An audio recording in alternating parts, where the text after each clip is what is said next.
Almost everything that we say is ultimately forgotten by the people who listen. And this is especially true when you're standing in front of someone and speaking. You have been to conferences, I am sure, where you sit through 6, 7, 8 talks. You finish the conference, you stop in the restroom on the way to your car, and by the time you pull into the driveway, almost everything that was said throughout the entire day has now been forgotten. It's not because you're a bad listener, it's because the things that people say are forgettable. It's like they want to be forgotten. They speak in sentences instead of speaking in stories. Everything you say will be forgotten unless you give people a reason to remember what you said.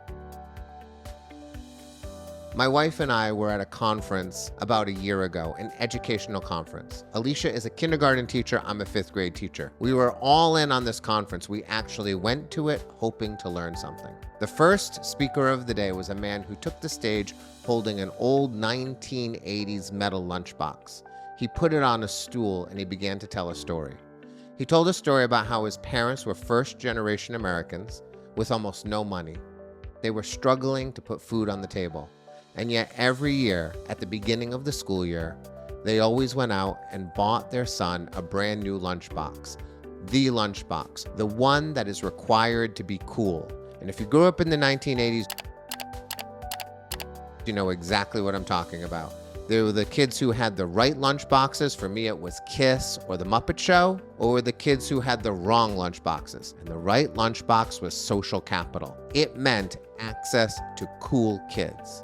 These parents who had no money, who could barely put food on the table, every single September went out and made sure that their son had the lunchbox he needed so that he could find friends and have the social capital required to get through the school day. He told us that story. He told us the enormous amount of effort his parents went through to give him opportunities that they never had. And then he told us to make sure that when kids walk into our classrooms every day, we remember and we honor the sacrifices of the parents who have sent those kids to our schools. The sacrifices that we often don't see, but must know are happening.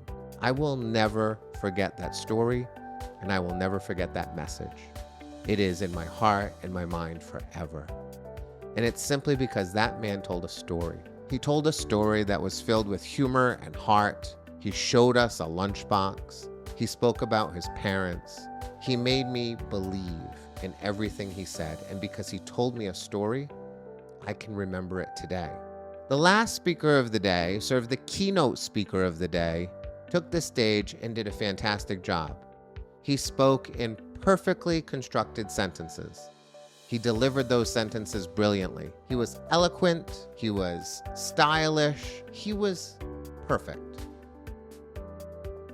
After the conference was over, I immediately turned to Alicia and said, "What'd you think?" Now, in addition to being a kindergarten teacher, Alicia is also the producer of our show and the MC of our show. And so she said, "Well, that first speaker, I'm never going to get his story." And I agreed. It was a story, and it touched her heart too.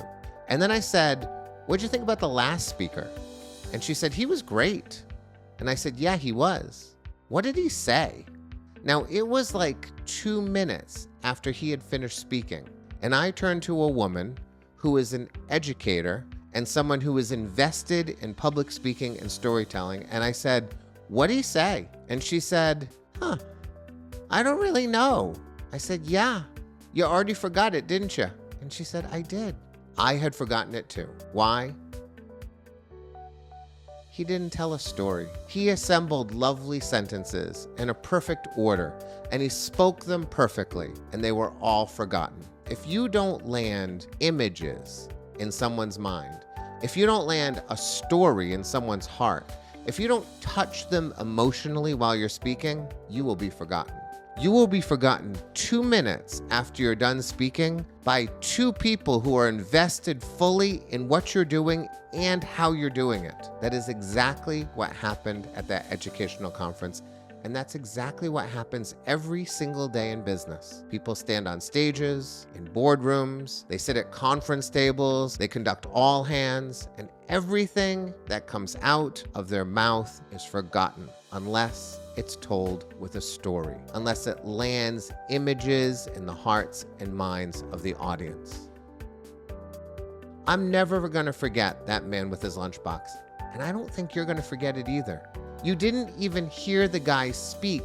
I reported on a story that someone told, and I suspect you're going to remember it for a long time because it's a story. You have a choice. You can be forgettable by lining up lovely sentences, or you can tell a story and be remembered for a long time.